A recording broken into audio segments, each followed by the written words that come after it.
This is Covering the Spread, part of the FanDuel Podcast Network.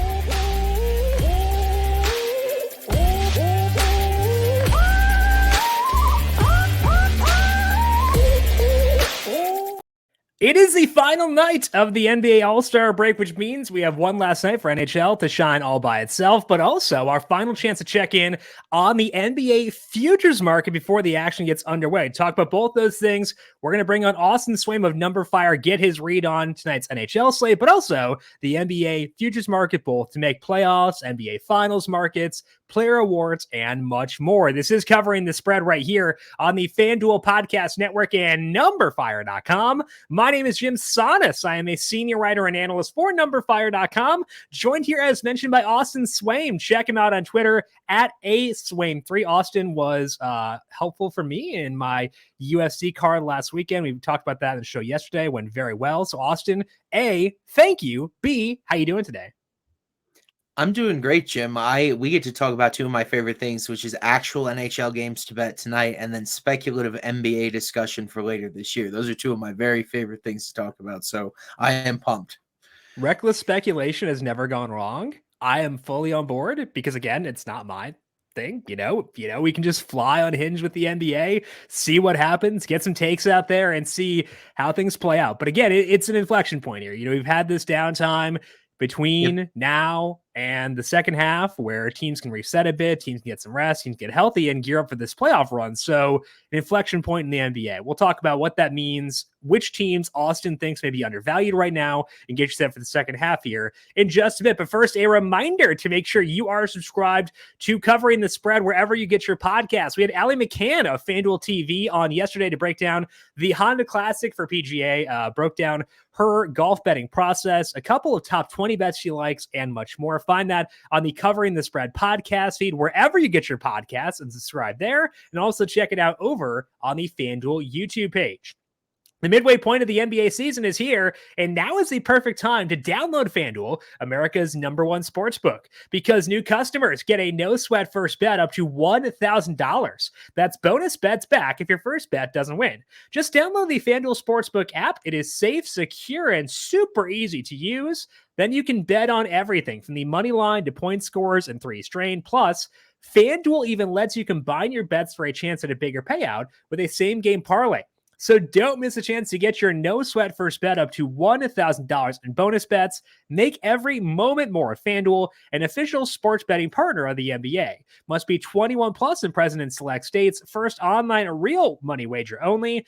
$10 deposit required. Refund issued as non-withdrawable bonus bets that expire in 14 days.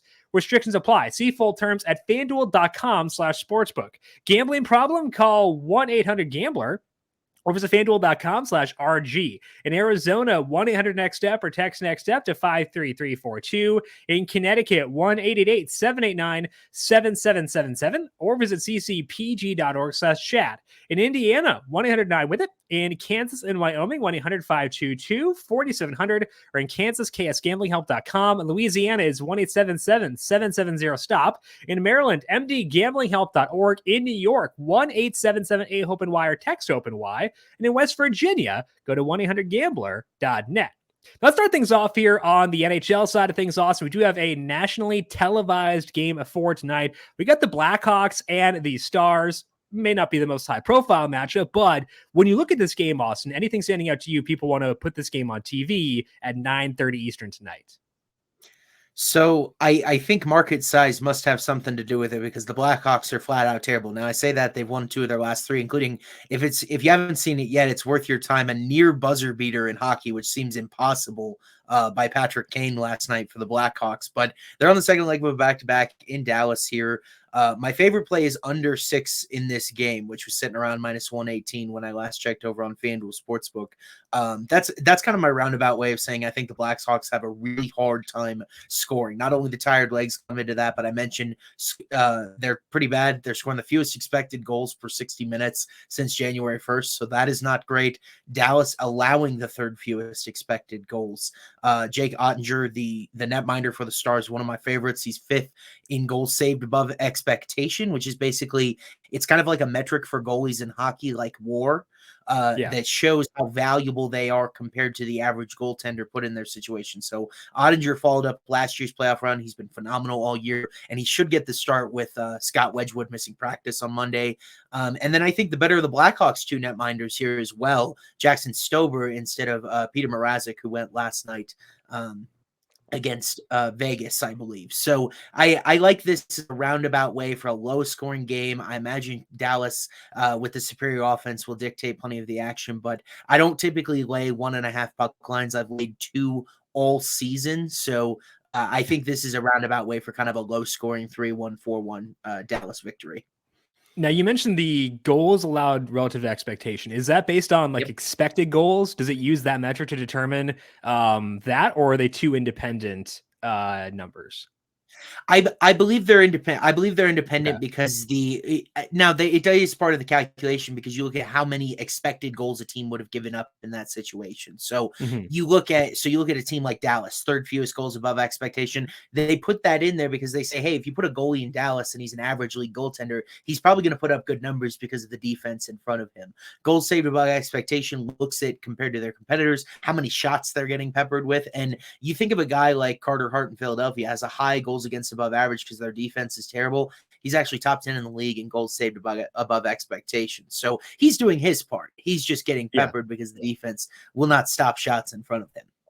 Yeah. Apparently people are on board with you because under 6 just moved to -112. So a little bit of move there, was -110, now -112. So if you want under 6 goals for Blackhawks and Stars, that is currently -112 at FanDuel Sportsbook. As mentioned, Austin, that might not be the most high-profile game. So elsewhere on this 2 or 3 game slate for the NHL, anything else stand out to you there? So it's just kind of odd, and it depends on the way the cookie crumbles. Is if you look at numberFire's model, it only gave out 3 total multi-star recommendations on yesterday's 9-game slate. It's giving out 3 on this 3-game slate, so we're lucky. We've got some action that the model's looking at, and I totally agree with both of these sides. When you look at Jets Islanders, I think that's the best game of the day. I love under 5.5 here because it's the type of game that I love as someone who looks a lot at goaltending metrics. The valuation of netminders is odd. That's why I use goals saved above expectation. Here's number 1 and number 2 in the league in that category. For my money, Ilya Sorokin of the Islanders should be the Vezina Trophy winner. He's got the highest goals saved above expectation by 10. He is blowing out anyone else. He's over 40, and second place is Connor Hellebuyck from Winnipeg. He's at 29 point something around there. So that's how big of a gap Sorokin has over anybody else in the league. He's an amazing netminder, and then this should be Hellebuyck after David Rittich got the start on Monday. So I think we get 2 of the league's best goaltenders. That's why this total is so low, and these 2 teams allowing the bottom 12 fewest goals since January 1st. So they're both keeping the pucks out of the net. Typically when you see this 5.5 total in the NHL, it is an indication, because this thing could get popped in an empty net scenario, in an overtime scenario, if it goes to overtime. So certainly I think when you look at 5.5, it is expecting at least 2 goals or fewer on both sides. That's the type of game I'm profiling there as well. Yeah, it's -124 under 5.5, and that's a pretty decent number in terms of you are laying a lot of juice for that. Does that number scare you off, or do you think that it is there for a reason? I think it's there for a reason. Where I would really start to second guess things is if the total moved to 5. A 5 total in NHL is incredibly rare. You're talking about a situation where I might stay away at 5 because the Islanders are a deficient defense. As far as if you look at their expected goals allowed metric, they're actually bottom half of the league. Sorokin has just been that good. I get vulnerable when the total creeps into that mythical 5.0 range. But I actually, in my memory, just off the top of my head, I don't recall one this year. So that would be a first. It's interesting. You can tell that sharps have pounded this number already to get the juice up to -124. It was -110 when I checked Sportsbook last night. Yeah, so it's -124 under 5.5 right now for that one. So a couple of unders for Austin so far between the Stars Blackhawks and the Jets Islanders. We do have one other game available for tonight. That is Calgary and Arizona. What are you seeing in that one, Austin? So I will be intrigued to see the betting information here because there's kind of this blind assumption and camaraderie to lay -1.5 puck lines against teams like the Blackhawks, like the Coyotes, like the Ducks. In the NHL, relative to other bottom feeders in other sports, they really, really struggle. Like you look at their expected goal for metrics, they're in the 40%. The best teams in the league are in the 60s. So they're usually getting blown out. But I like Arizona +1.5 here, and they're playing well, and it's because as somebody who looks at goaltending metrics, Arizona's got a couple of stars. They arguably have one of the best pairings in the league, whether it's Karel Vejmeka, who is the normal starter. He's been struggling a little bit. But you look at Connor Ingram, his backup, I wouldn't be surprised if he gets the nod on rest again here because he only has 20 appearances. He's already 13th in the league in GSAX. And like I said, that is cumulative like war. So in a part-time schedule, if you're among some of the league's heaviest hitters, you are doing some tremendous work. And I love backing the Coyotes with the goal here. Is a 3-star recommendation from numberFire's model. So that's the best bet of the day, according to numberFire. And I don't see -140 is very heavy juice at all in a very unique environment in Arizona, right there on the college campus. It's a kind of a loud, raucous, intimate crowd. I like the way this profiles, and Calgary's really been struggling. On Monday, dropped outright to Philadelphia as like a -300 something favorite. They've actually dropped 5 of their last 7 as well. So they're struggling. Arizona's goaltending red hot. I don't even think -140 is a substantial price to pay for a 1-goal margin there. Yeah, the +1.5 right now is -144 at FanDuel Sportsbook on Arizona against Calgary. And you said that's your favorite bet of the 3 for tonight? It is, yeah, and that's numberFire's favorite bet as well, just because, especially with the way the odds are trending in Jets Islanders, I imagine that is going to be my largest bet because my expectation is, as always, the Coyotes get bet against. The Coyotes stink. Nobody wants to bet on them, and so this number might move toward Calgary as the day begins. So it might even get better from here. So I'm going to kind of hold off and look at the activity before I place my wager there.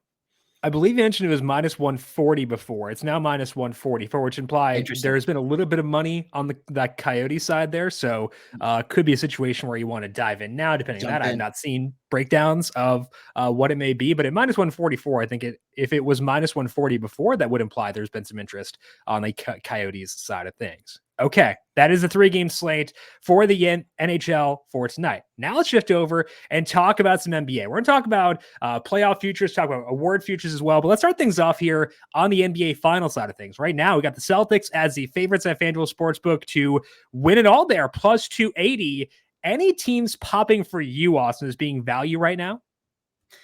So I think when it comes to value, when not saying that they're going to come out of the Eastern Conference or win the NBA Finals, when I look at 3 teams in the Eastern Conference, there are 3 now that stand well above the rest, with Brooklyn having shipped off their superstars. You see Boston up there. You see Milwaukee there with odds shorter than +500.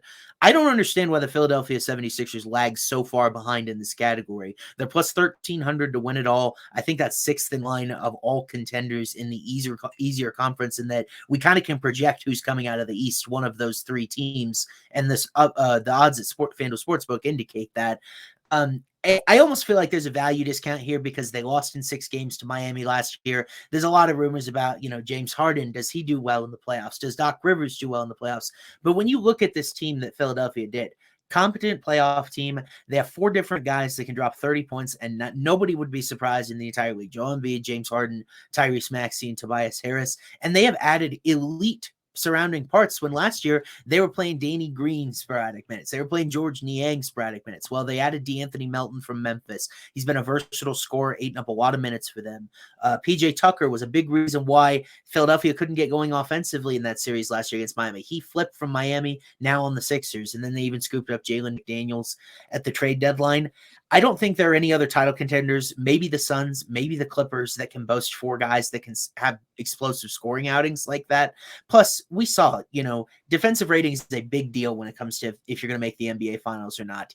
Last year, we saw number one Boston, number 2 Golden State. Philadelphia 6th in that category, and they're right there with Boston, with Memphis, with Milwaukee, all these other teams you see at the top of the list. I think Philadelphia's odds are way too long for the conference they're in, and I absolutely wouldn't be surprised whatsoever if they came out of the East this year. Would you have interest in the Sixers to win the East then as well, or is it primarily Absolutely. that the fear of the West is going to drive that number up? If we look at the Eastern Conference odds for 76ers right now, plus 650, so Yeah. very in line with their finals odds. Do you think plus 650 is a better number than 13-1, or would you rather go for the whole kit and caboodle? So I would go for the whole kit and caboodle. I feel like whoever comes out of the East is going to have a significant advantage in that defensive category that I was talking about over whoever comes out of the West. You'll get Denver. They're barely a top half team. There are analytical film breakdowns that say a lot of Memphis and their defensive rating in the regular season is their ability to funnel things to Jaren Jackson. But there are a lot of people I trust in the film department who say that John Morant is a significant defensive liability for Memphis. So I feel kind of washy about them defensively in the playoffs. And then, Jim, you know this. I'm a Clippers fan, and I'm saying this. I don't think the Clippers, we haven't really seen much out of the Suns. I would heavily favor any of these three teams coming out of the East. But yeah, plus 650 is far too distant as well, given Philadelphia probably going to be the 3 seed.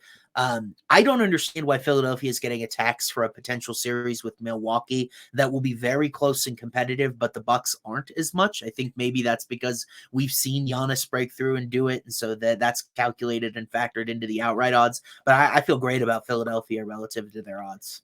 Okay, so Philadelphia 13-1 is Austin's preferred market there to win the NBA Finals. Also some value at plus 650 to win the Eastern Conference, but it sounds like he prefers the Finals bet instead.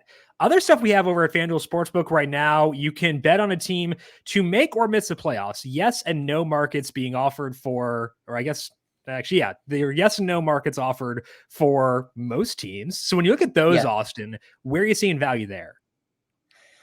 So I saw value yesterday. I'm like, I could not believe these odds on a team to make it. And I also couldn't believe these odds for a team to not blow it and not make it. So let's start with the positive news, right? We want to be positive people around here. Sure. I think the Toronto Raptors are a phenomenal bet to make it at plus 184. When you look at this gaggle of teams at the bottom of the Eastern Conference now, which everyone would acknowledge is the weaker bottom half of the conference. I mean, you have the defending champion Warriors in the 8th seed right now in the West. So that's how deep that conference is. Mm-hmm. But I look at Toronto. They were a playoff team last year, and they're surrounded by Atlanta, Washington, Chicago. All of these teams that respected NBA voices are suggesting blow it up, trade your stars. You're not going anywhere. Your team's not worth anything.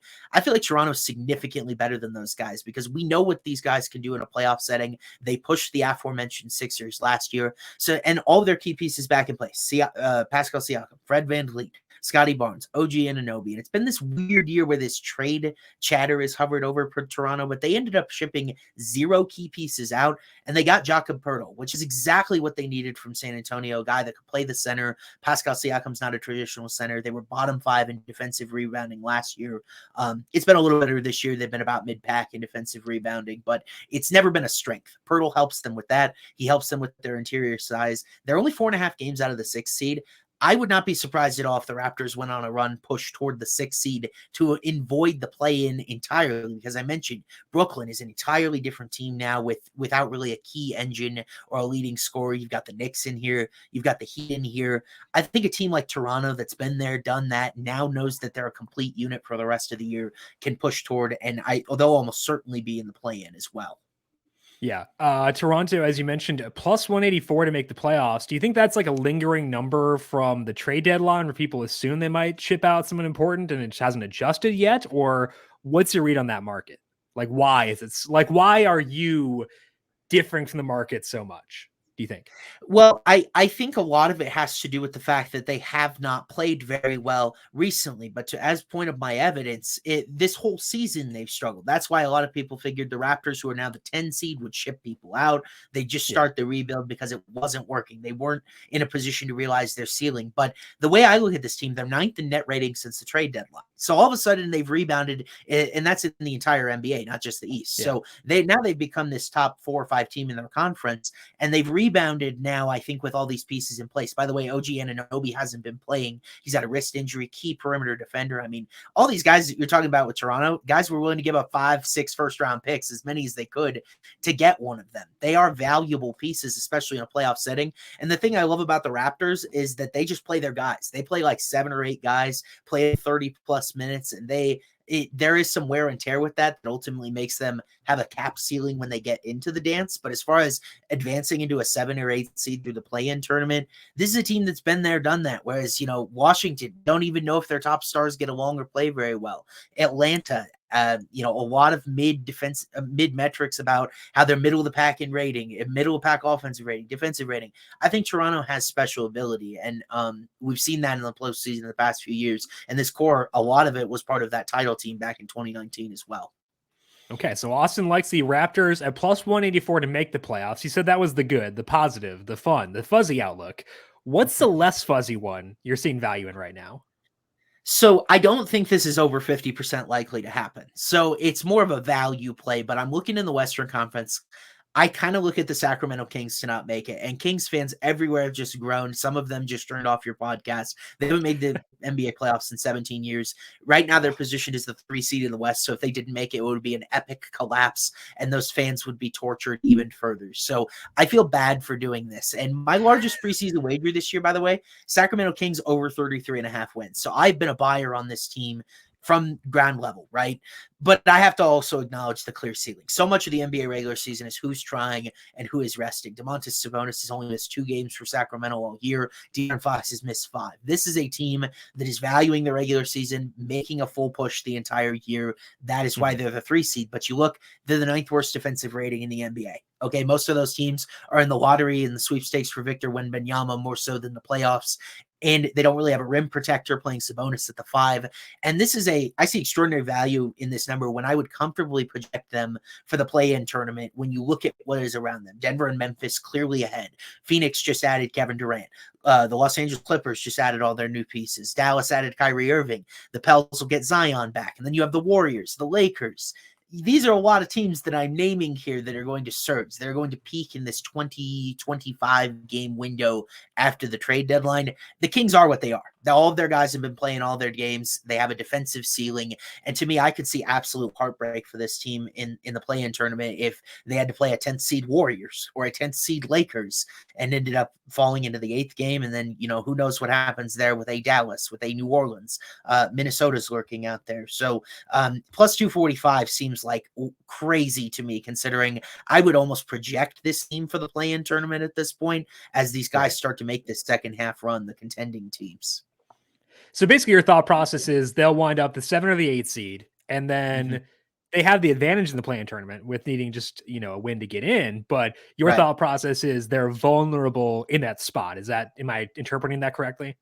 Right. So you look at these odds, these are more so in line with what you see. I almost think the sportsbook is telling you something without telling you something here. These are in line with what you see right now at the 6th seeded Knicks in the Eastern Conference. And it's all about who's trailing them. And that's why Jim, you're exactly right. I do not think that they'll miss the play-in tournament entirely, obviously, but they only have a 4.5 game cushion on 9th in the West right now. So they're not sitting comfy into that 3 seed. The West has been a cluttered mess all year. If you go on a 4-game losing streak, you can slide from 4th in the standings to 10th. So the Kings, I feel like, have been playing at their absolute ceiling with all of their guys healthy, and it's just their competition around them is going to get better. And you see some of these Western Conference schedules, these guys are all playing each other coming in. I know specifically with the Clippers, they've got Memphis, Denver, the Lakers right out of the chute, and it just does not get easy in this conference, and I think the Kings are really going to struggle defensively against most of these high-level teams. Looking at the odds to be in the play-in game, the Kings are plus 125. So implied odds there hovering, they're decently high at plus 125. Yeah. Obviously, they're favored to not be in there, but plus 125 means the odds they wind up in the play-in pretty high. And like you said, it's going to be a tough play-in that conference. So I think that thought process does make sense. So Austin's favorite bet here is the Kings at plus 245 to not make it. Very rude, and apologies to all Kings fans out there for raining on their parade in what has been a very fun year. But I get it. Value is value. So you got to do what you got to do. Okay. Yeah. What about player awards? We've got some pretty heavily favored guys in these markets, which makes sense. We've already played a good chunk of the season already, but that could mean maybe there's value in them if they're not short enough. There could be a situation where a guy is favored but may not be short enough, or there could be a longer shot who could benefit from chaos at the top. So when you look at these markets, Austin, the player awards markets, what are you seeing there? So I would give the advice to anyone before I give my favorite pick out is that if you look at these markets, one substantial injury can vastly change things. Even if you look at like a rookie of the year market, Paolo Banchero is like minus 1,000 on FanDuel Sportsbook. If Banchero got hurt in one of the first games out of the break and ended up missing the rest of the season as Orlando kind of went into the tank, Benedict Mathurin absolutely has a shot. So that is the type of thought process you should take with some of these heavy favorites right now is if I'm assuming an injury to the heavy favorite right now, who would most likely be in line to pick that up? And I'm not even assuming injury in one of my favorite ones to win. I will save the MVP talk for my Twitter timeline. I've got strong thoughts on that, but the reality is I think at this point, Jokic is a deserving favorite given what the speculation, what the rumors are, is going to happen. It's not what I think should happen, but it is what it is, right? But when we're talking actually betting one, I'm looking at the most improved player award, Jim. And I think that Jalen Brunson here at plus 350 is insane because I see this as an even 3-horse race between Jay Gilgeous-Alexander, Lauri Markkanen, and now Jalen Brunson. By the way, Brunson, even ahead of a fourth-place Tyree Halliburton there, he was the one that wasn't at All-Star Weekend, right? There is that sentiment that Brunson got snubbed a little bit. And you look at the co-favorites for this award right now. SGA, Lauri Markkanen play for the Thunder, for the Jazz, 10th and 11th seeds in the West. These were teams projected to be some of the worst in the NBA this year. And like I talked about with the Kings playing at their ceiling, these guys have been playing at their ceiling. They've had all of their guys healthy. They've taken advantage of some of these problems with contenders. But I expect them to fade here down the stretch, whereas Jalen Brunson and the Knicks are minus 400 to make the playoffs this year. They are expected to be in the dance, and Jalen Brunson is probably going to be a sizable part of it. He's averaging 29.3 points per game since January. He's a 30-point per game scorer since January. Like, that is one of the best scorers in the entire NBA. It's in a huge media market, which absolutely does impact these awards as well. I think they gave SGA, they gave Lowry the All-Star nod. I would not be surprised if these odds, at least I think you'll get great closing line value on this, that Jalen Brunson will shorten into the plus 200 or shorter category as the season progresses, because the Knicks are going to remain relevant just because of their conference, and Jalen Brunson's going to be the guy scoring a lot of points. But no one ever talks about the Knicks. So how he's going to get buzz, just an under the radar team here. That's right. As New York's second team to Brooklyn, right? Yeah, I definitely think if you went on the streets in Coney Island, you could get someone to name a few Brooklyn Nets. Yeah, absolutely. Brunson plus 350 right now to win most improved player behind SGA, as mentioned, in Markkanen. So plus 350 is where Austin is looking there, in large part because of the thought process of the Knicks going to be relevant. Other teams may fade, and that's what puts him on Brunson there. Well, that's all we got. We covered the futures market. We covered tonight's NHL slate. We covered pretty much everything. So, Austin, I appreciate the time. Thanks for swinging by for today. Good luck in the NHL tonight. And I'm excited to have NBA back tomorrow as well.